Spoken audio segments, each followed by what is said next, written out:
I'm now going to have the great pleasure of introducing you to our keynote speaker, Dr. Rebecca Ray. Rebecca is a clinical psychologist, she's an author, and she does a lot of speaking, and we're looking forward to hearing her presentation today. She's got more than 20 years practice, and she's one of Australia's most in-demand and authoritative voices in the personal development space. She is also a proud author of 6 books. Some titles in there are absolutely fabulous. She's got Be Happy, The Art of Self-Kindness, The Universe Listens to the Brave, Setting Boundaries, which is what she's going to be talking to us today about, Small Habits for a Big Life, and she's got a new book that's released in May this year called Difficult People. So I'm sure there's going to be a lot that we can learn from Rebecca and her experiences. We know that educators tend to go above and beyond in their jobs, and they're so passionate about what they do. So it's important to recognise where boundaries need to be communicated and to develop a self-compassion-based plan for thriving personally and professionally.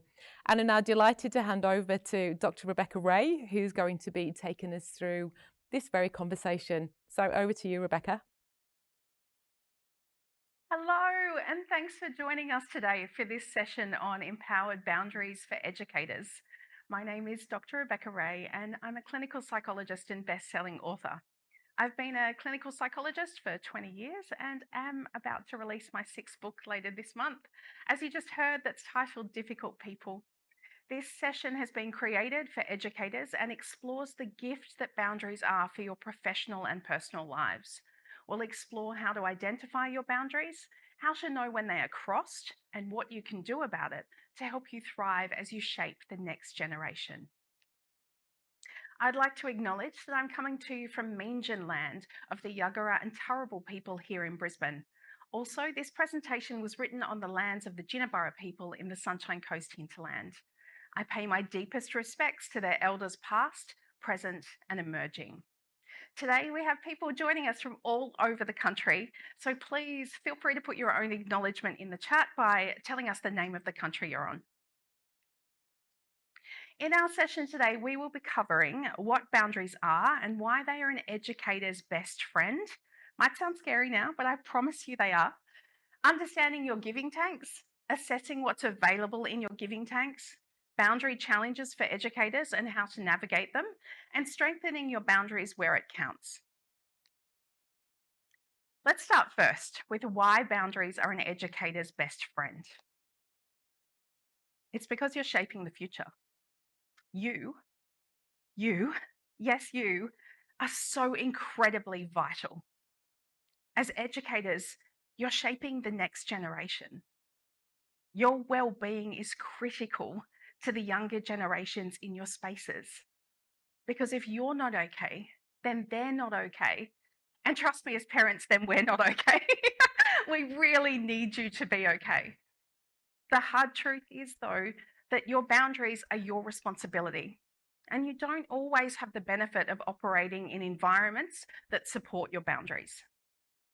The hard truth is that boundaries are the kindest things that we can offer each other to thrive, both personally and professionally. Boundaries are your circles of self-preservation and empowerment. They are how you can keep doing what you do for the humans whose worlds you help define, and for us as the parents of those humans. The B word. As educators, you are renowned for having a giving nature. It's why you're so incredibly gifted at what you do.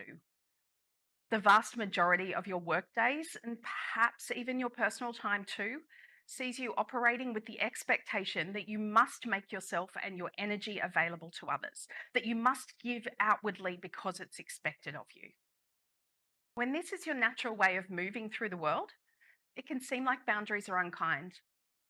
And as such, the act of setting boundaries has achieved a fairly unfair reputation as being mean, selfish, rude, and you can even end up in a state where you become fearful that you'll be judged as being hard work if you dare set a boundary. The thing is that boundaries are actually a relational gift. They act as your personal instruction manual for how to respect and care for you. They take away the guesswork for everyone you interact with. And it's the same for people setting boundaries with you.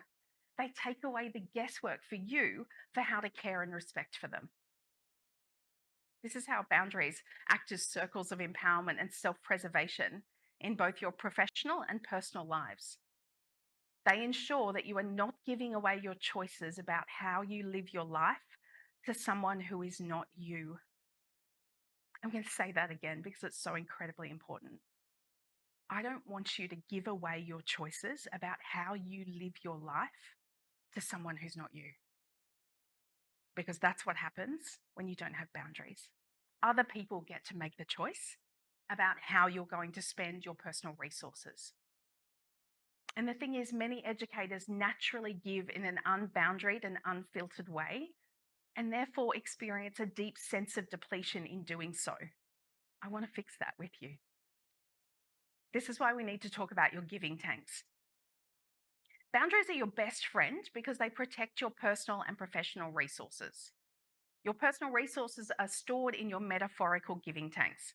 So I want you to imagine that inside you are these giving tanks and they hold your personal resources. Things like time, energy, attention, care, money, knowledge, skills, and space. And I wish I could tell you that these giving tanks were an infinite wellspring that you can draw on at any given time. But unfortunately, it's not that easy. Your giving tanks are finite. What they can hold is finite, and they need to be constantly replenished. Boundaries help you continuously check in to see what you have available in your giving tanks to give to others, and then to make informed choices about how you distribute your resources accordingly. If you give in an unboundaried way, or you continue trying to give beyond your limits, you run the risk of rusting your tanks and burning out. And I don't want that for you. This is why boundaries are your best friend as an educator. They protect you where no one else can, or in some cases will. I want to tell you about two teachers that I treated in my time in clinical work, Ashley and Dave, because I think that their stories will be relatable for many of you. Ashley came to see me around about 2 years after she started to feel not her fullest self. By the time she got to me, she was feeling anxious, she was feeling chronically stressed, and she said that the last straw before she actually came to see me, the thing that broke the camel's back, so to speak, was that she'd had an interaction with a parent that didn't go all that well. The parent made a complaint, and Ashley didn't feel like she was supported by leadership in backing her up in the way that she handled that. As a result, she started to feel self-doubting. She started to feel not good enough. In fact, I think her words to me were, "I'm completely unworthy. I can't do this job. And if I can't do this job, then I'm not going to be in the classroom anymore." She was teaching prep at the time. Now, this is not a small statement because Ashley loved her job and she came to me in tears wanting to fix it. She didn't want to walk away. I was hoping that we could work on Ashley's emotional resilience, boundaries, that we'd, of course, treat her anxiety and her stress. And things looked up for a while. I was actually feeling really positive about where we were headed. She took a term off, but then when she returned to work after that term, her stress came back and her anxiety came back more severely. And at that point, Ashley decided she couldn't do it anymore. She now runs a creative studio and she loves that work. And now, look, I'm not saying that you can't change careers. I'm just saying that if you ever do, I want it to be on your own terms. I don't want burnout to make the decision for you.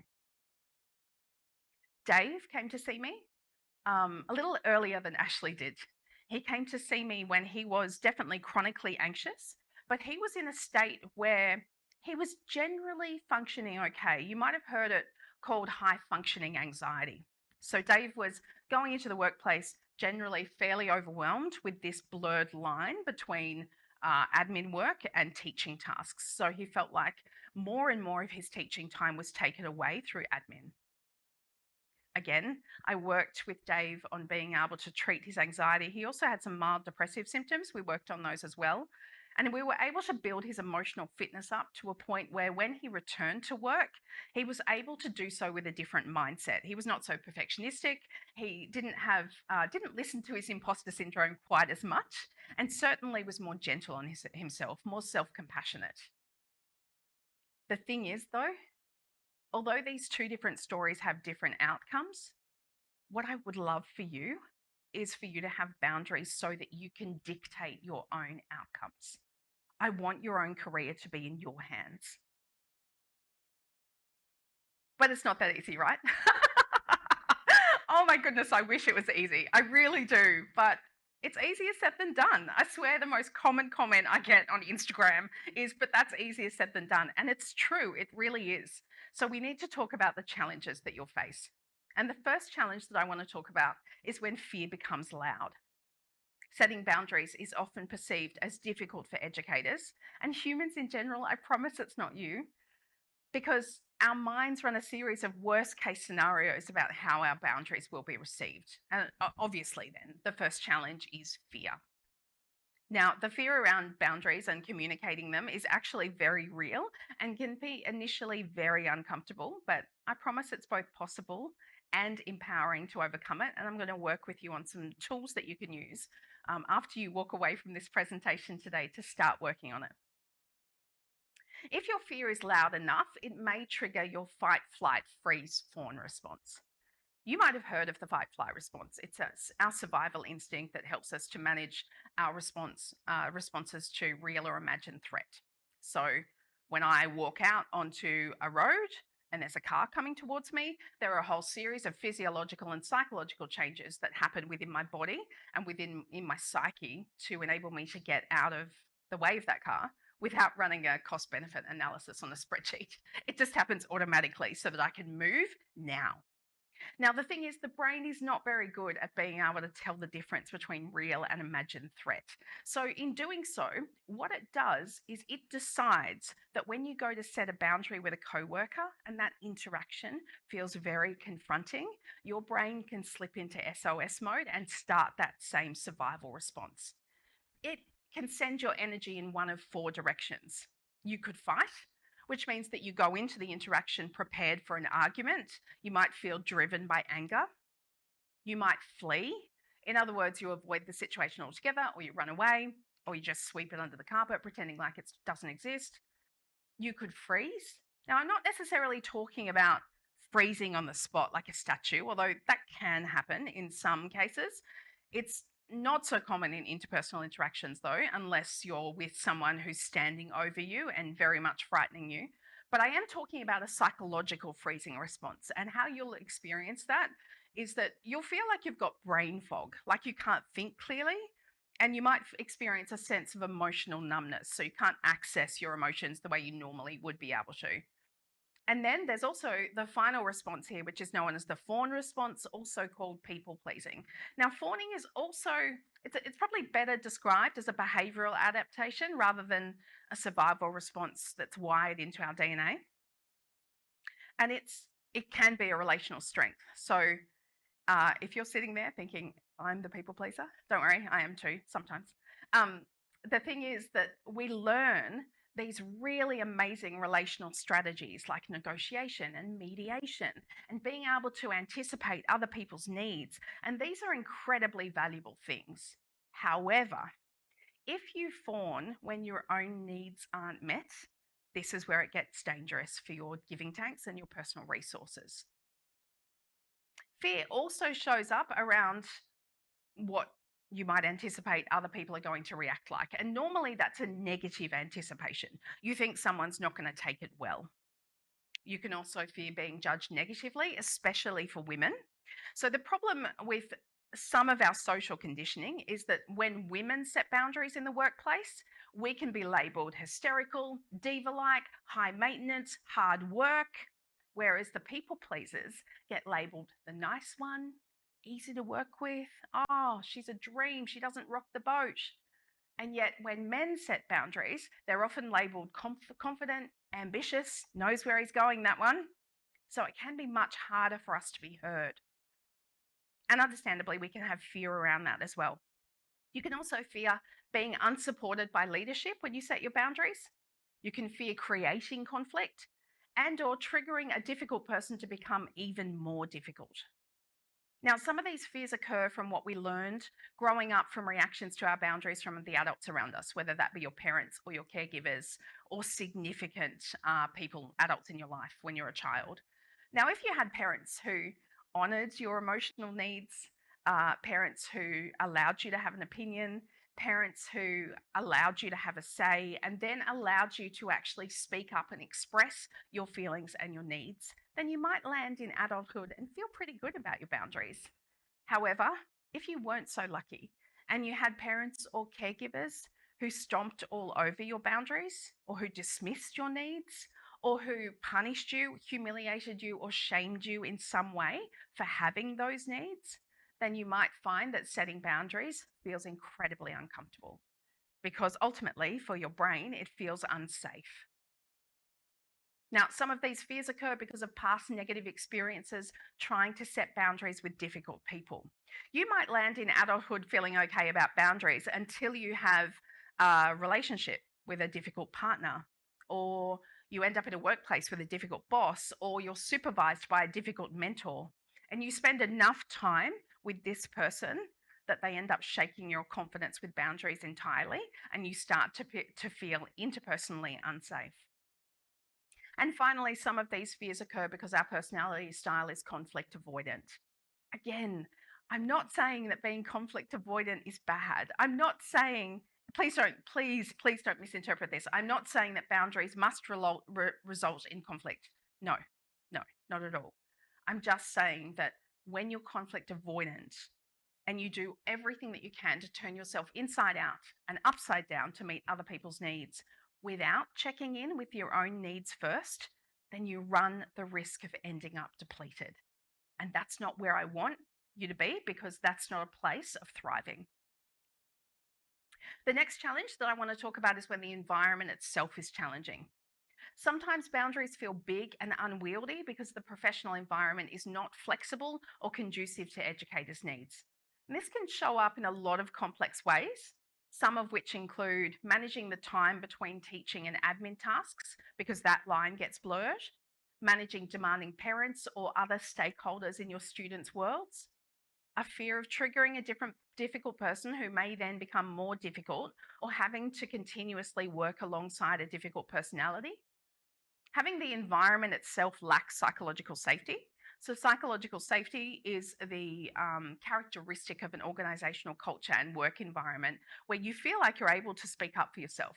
You feel like you're able to contribute, offer ideas, and offer feedback without fear of retribution, without fear of being humiliated or punished or shamed. Instead, you're welcomed to contribute. Your place in the organizational culture is valued. Now, if you find that you're working in an organizational culture that doesn't have psychological safety, then that can often occur alongside a lack of support from the leadership. And therefore, it can feel like the task of setting boundaries is almost impossible when the environment is not receptive. This is where focusing on what you can control is essential, and I'm going to talk more about that in a moment. The next challenge that I want to address is when putting yourself first is unfamiliar. Boundaries are especially challenging when it feels foreign or unfamiliar to put yourself first, or you interpret that putting yourself first is selfish, mean, or unkind. I promise you it's not. But for educators, this shows up in so many different ways. It can initially show up as blurred lines between work and home because of your workload. And we need to talk about this because it's super important. Now, don't get me wrong, I'm not saying that you can leave all your work at work. There are some tasks that I'm sure you have that you must address from home. Things like marking, reporting, preparing, that's fine, that's fine. However, when this results in you actually spending more time, more of your personal time working than not, then this line gets blurred. And the effect is that this overwhelms your nervous system and you actually lose connection to the skill of relaxing. So, psychologists call this hyperarousal. You can end up in a state of chronic hyperarousal because you convince yourself that, oh, if only I do more work from home, then my time at work will feel smoother and easier. And yes, that might be true to a certain extent. If you do that at the beginning of the year or the beginning of the term or mid-semester, or between semesters, sorry, go for it. Go for it. Preparation, big fan. However, if you end up convincing yourself of this all the time, what's going to happen is one of two things. You'll go on holidays and you'll finally take some of your holidays for yourself, which I hope you do. But during that time, if you've been functioning at a level of chronic hyperarousal, your nervous system's not going to love it. First of all, you may find that you get sick. The minute you go on holidays, your immune system screams, then collapses and says, I've been asking for your attention for so long. The second thing is, if you don't get sick, you try to relax, and then it feels like you've got ants in your pants. It feels like you must be doing something. You've got to clean the house. You can't possibly relax until the house is clean, or until you've prepared everything for next term, or until everybody else's needs are met. You might want to go down and go camping and just watch a river. And yet your nervous system says, no, we don't do that because time spent being is not valid time. I must keep doing. And around it goes, and your giving tanks go from this to this, and you end up depleted. Now, this challenge also shows up as a natural tendency to put everyone else first, probably the most common trait that I see in educators. It's because you're so good at what you do. And honestly, we need this trait. It makes you fantastic at connecting with the students that you're teaching. However, it needs to be balanced with the skill to be able to address your own needs. It can also show up as values misalignment. This is where you stop taking care of yourself because your giving tanks are perpetually empty, leading to physical and mental health values being ignored, and your desired way of being to be out of alignment with the way you currently are. That's all a big lot of words to say. There's a version of you that you want to be and you're not being it. You want to show up for yourself physically and mentally and emotionally and spiritually, and yet you're way down the end of the to-do list. It also shows up as people pleasing. Again, not a problem as long as your needs are met, except when it becomes a habit of self-sabotage. And I see this show up with people that psych themselves up to set a boundary, approach the situation, and then all of a sudden immediately give in. Immediately, because it feels familiar. It feels safe. Then it also shows up as stress mismanagement.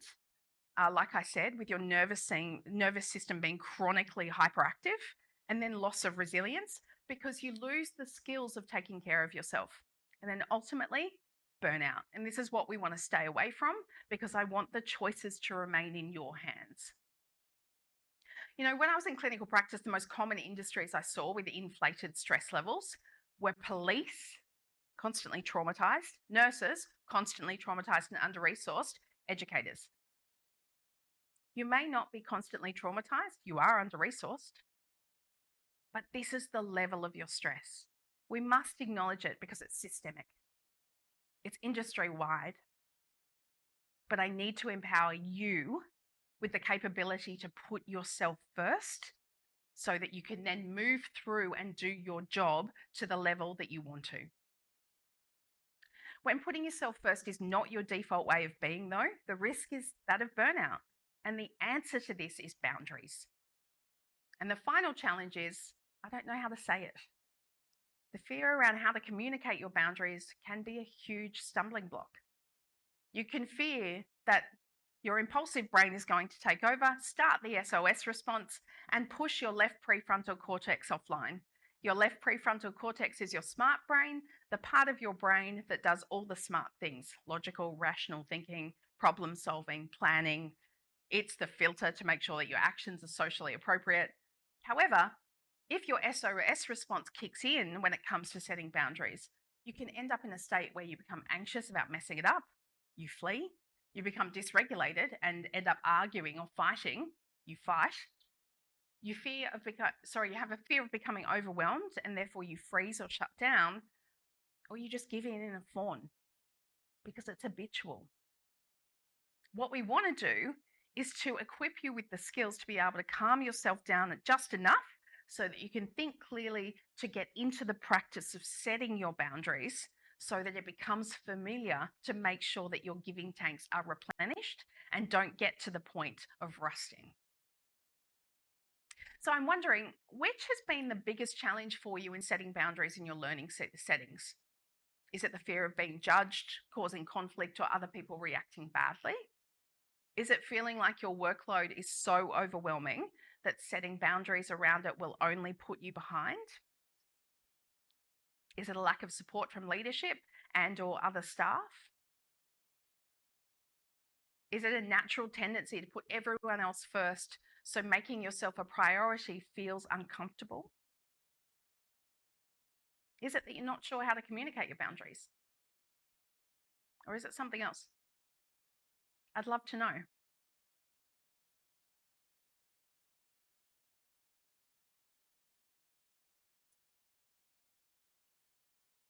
Okay, so B seems like our biggest answer at the moment with 30%. Actually, it's equal to the fear of being judged, causing conflict, or other people reacting badly. Fear is okay, no, the workload's winning. I love having real-time data. 39% for your workload feeling so overwhelmed. You know, I saw something on Instagram the other day. It just came up in my explore feed, and it was a small cartoon that indicated, you might have heard the phrase, that the company doesn't come to your funeral. And I often think about this busyness, this raciness that we get into serving everyone else. But then at the end of the day, are we actually living in alignment with our 80-year-old selves? You know, the work that you do is so incredibly meaningful. I have a 5-year-old, and his prep teacher is, I don't have words. I don't have words for how she's setting him up for the rest of his life. Better than I can. His daycare teachers are responsible for the fact that he rocked into prep like he'd been there for 3 years already. You are so incredibly important. You are vital to the next generation. Now, I'll try not to get ranty. You can probably tell I'm slightly passionate about this topic because I want you to be okay. And boundaries are the way that we make sure that you have the best chance possible. All right, so how do we build your boundaries? The first thing that I want you to think about when we're building boundaries is, are your boundaries actually necessary? You know, if you're comfortable in your learning settings and your professional and personal needs are met, your boundaries are probably working. Great. Good. I want you to feel comfortable. But if you notice any of these signs, then it's probably an indication that your boundaries are absent or need defending and strengthening.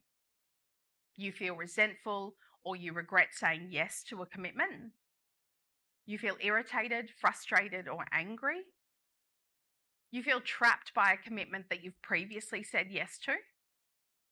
You were once inspired and now you feel exhausted, unmotivated, and or burnt out. And you feel like you're out of, and or, doesn't have to be all of these things. You feel like you are out of integrity with yourself. If these signs are present, then your feelings are sending you a message. Feelings are incredibly powerful messages. And the message that they're sending you is that your boundaries need attention. And if that's the case, the first tool that I want you to use is a mindful yes and a protective no. I want you to say yes and no with consideration for what's available in your giving tanks. Now, white space is a precious resource.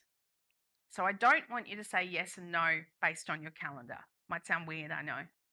But so many of us automatically go to our calendars, see white space, and think, oh, I can say yes. I'm automatically available. No. That's not how we're doing this, okay? No. Instead, I don't want you to offer up your white space before you consider what's available for yourself in your giving tanks. Okay, so I want you to look inward first. What do you actually have available for this? What is within you to give this? And then I don't want you to offer it up before you consider what you need available for the rest of the day. the rest of the week, the rest of the month, even the rest of the year. Because if you commit now and you haven't actually considered what you need in the future, then it might lead you straight to a little town that I like to call Resentmentville. And I don't want you to buy real estate there because it's super uncomfortable. Rates are really high. I know, I'm a total comedian. Now, the thing is, if you decide that you don't want to say yes now, you don't have enough in your giving tanks, then yes, it's time to say no. Sorry, that was a random sentence. It's time to say no. But for the people pleasers in the room, then please know that saying no right now doesn't mean that you're saying no permanently. It just means that you've acknowledged what you've got to give right now, and it's a no-go today. But it might mean that you're disappointing yourself because it was something that you really wanted to do or someone that you really wanted to show up for. And it also might mean disappointing someone else if they were very invested in having access to you and your resources or really wanted you to be part of a certain opportunity. The thing is, it will always mean protecting your giving tanks, which your future self will thank you for. This is what we're trying to do here is operate with an acknowledgement of the fact that your future self has needs. Your today self has needs. Your yesterday self has needs. And did you listen to them? We can't do anything about them, but we can do something about now and moving forward. The next tool that I want you to think about is what you can control. Honestly, oh my goodness, how I wish I could tell you that you can control other people. For my fellow control freaks, hi, I am one, absolutely. And I really wish that other people would just do what we wanted them to do. Really, honestly. Why do people have to be so hard? I wish the world would always go our own way. But alas, no. We are humans dealing with humans who are fallible. So I want you to focus on what's within your direct control, because this is the only place that you can send your energy that really matters. You can focus on your actions, what you do or don't do, whether or not someone continues to be allowed access to you. And I mean that as a consequence for them not respecting your boundaries. So one of the consequences you might consider is reducing access to you, how you communicate your boundaries, your mindset, so how you approach boundaries, especially from a place that your needs and your wants are valid and you have every right to express them.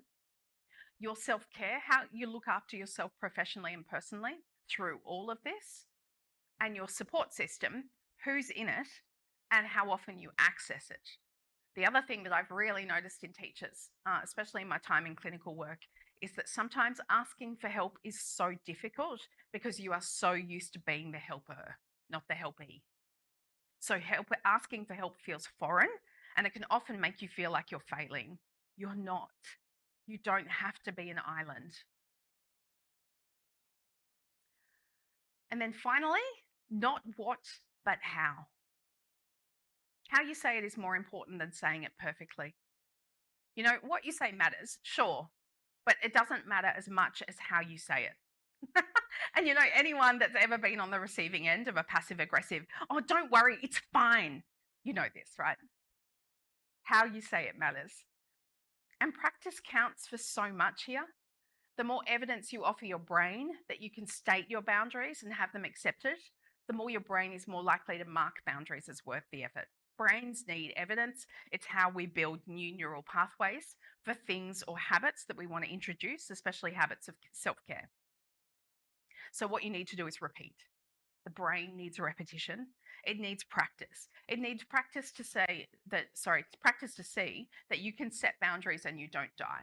I mean, I know that sounds dramatic, but honestly, that's what your impulsive brain is doing. Your limbic system is activating your SOS response because it can't tell the difference between that car coming towards me that's going to hit me and someone that might take my no as such a disappointing thing that they then reject and abandon me. Your brain gives you the same response. So in response to that, we practice with trusted people first. Build up your language around boundaries. Build up how it feels and how it feels in your mouth to actually state your needs. And then take action, refine, and repeat. Now, to give you some language to start off, I want to give you this formula. You don't need to remember every single word of this. I just want you to remember these steps because it can make boundaries feel much nicer in your mouth. And oftentimes, especially for educators, when you're used to being the ones that placate and negotiate and mediate, then you will always start off with language that's collaborative rather than language that feels confrontational. So step one, I've noticed. Step two, I'm wondering if. And step three, is it possible for? It might sound like, let's say you're a teacher and you're talking to a coworker in another class. I've noticed that we seem to have different expectations around our approaches to homework. I'm wondering if we could get together and have a discussion about how we could collaborate on homework moving forward. Is it possible for us to come up with a plan where we could have a way of introducing homework in our classes that's based on consistency and fairness? See how that language is much softer than I want you to do it this way because it would make me feel better. So this is why boundaries get a bad rap, is because people assume you have to say it like that. No, you don't. So we want your giving tanks to have strong foundations. To cement these foundations, I want you to take these reminders with you as you step forward as the most empowered version of yourself for the next generation that you are shaping for the world. I'm going to go through these slowly in case you'd like to write them down. You are not less important than your work. Your work is important. You're non-negotiable as far as I'm concerned. But you are not less important than the work itself. Your students need the thriving version of you.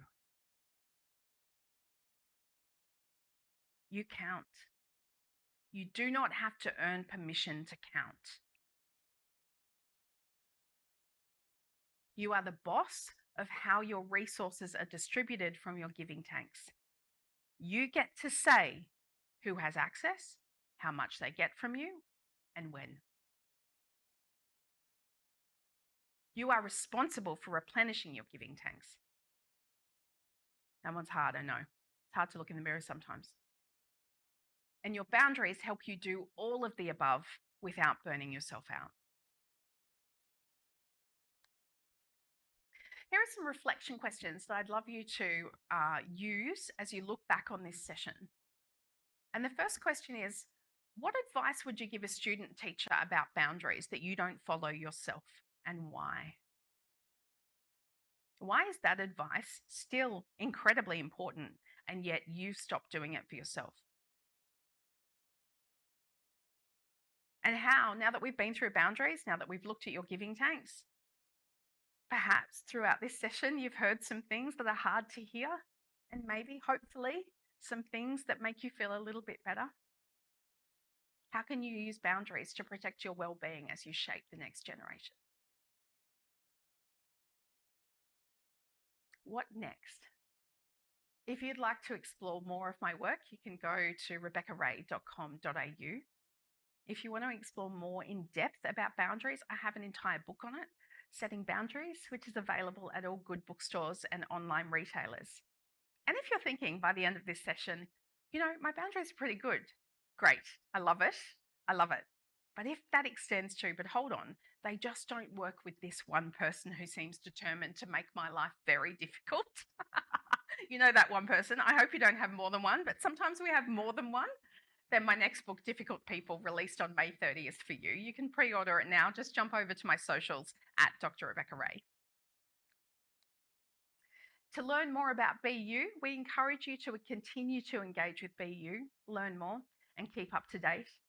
If your learning community isn't yet implementing the BU whole learning community approach, we encourage you to register online and get started with support from a BU consultant. If you're looking for resources to support you with a specific need, visit bu.edu.au. And finally, keep up to date with BU resources, events, tools, and tips on Facebook, LinkedIn, and Twitter. Also, subscribe to the BU YouTube channel to receive updates on new videos from BU. thank you.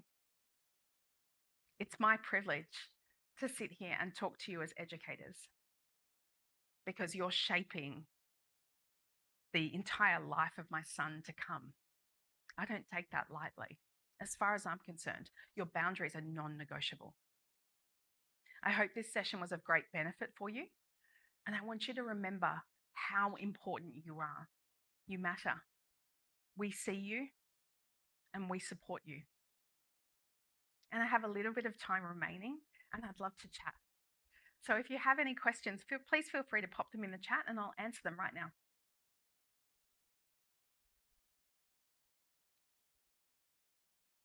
Thank you so much, Rebecca. That was absolutely fantastic.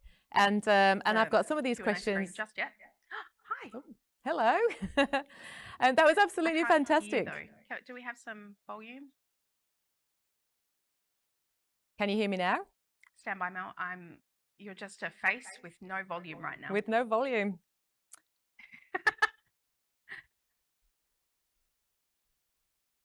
How about now?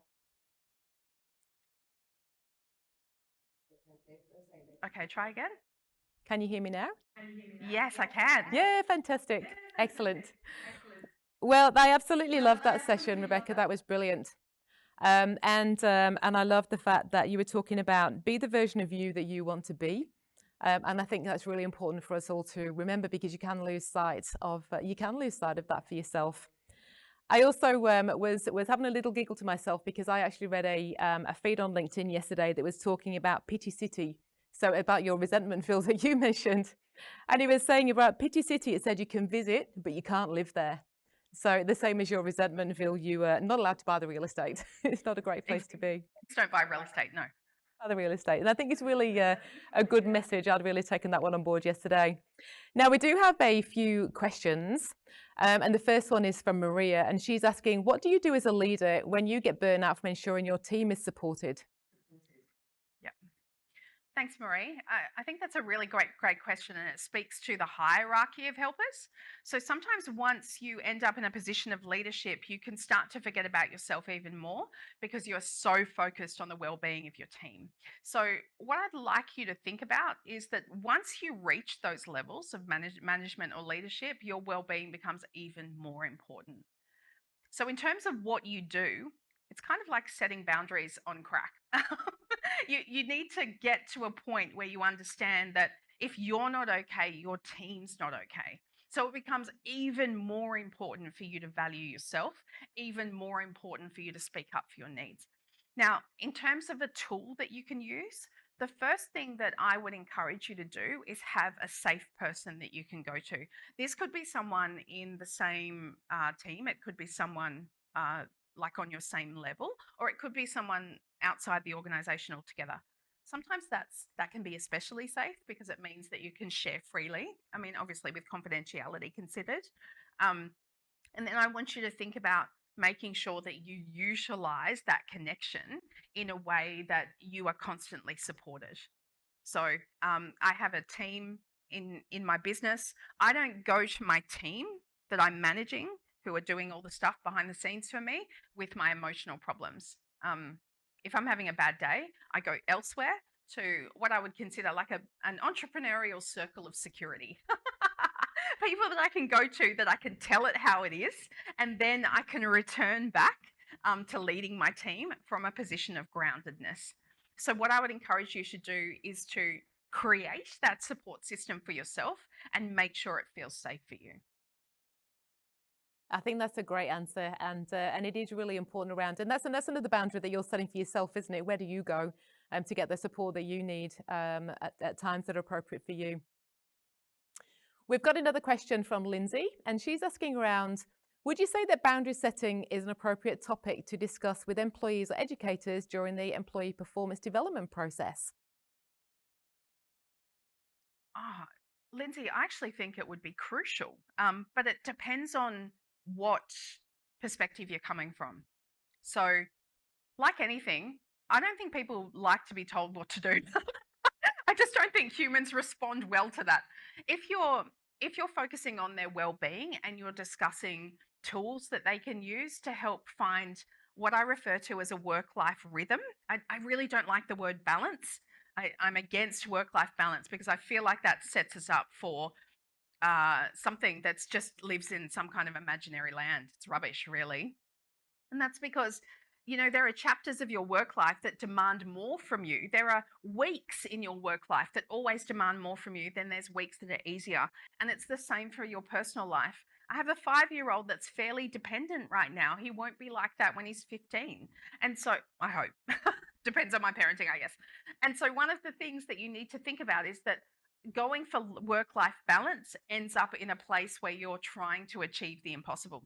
If you're approaching in this performance review, getting the person to consider their work life rhythm, then absolutely. Absolutely.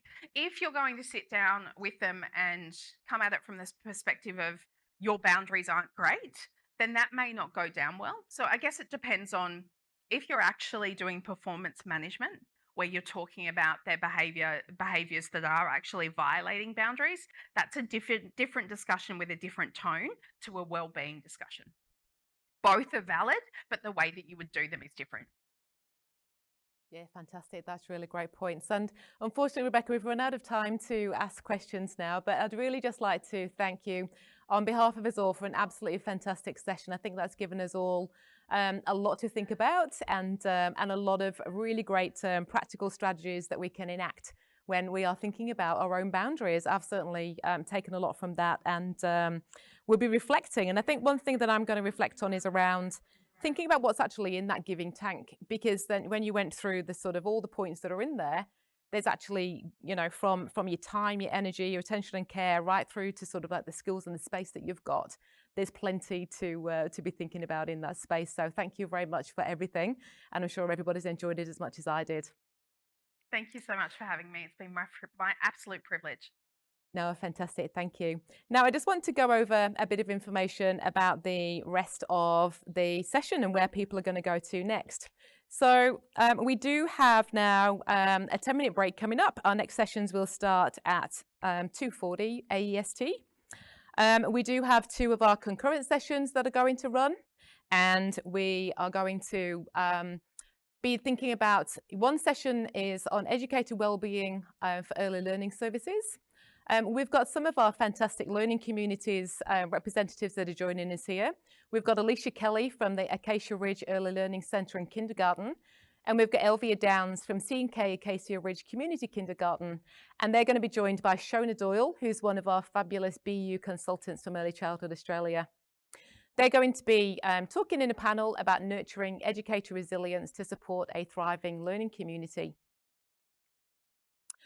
We've also got a session for schools that again is on educator wellbeing, and it's again a panel.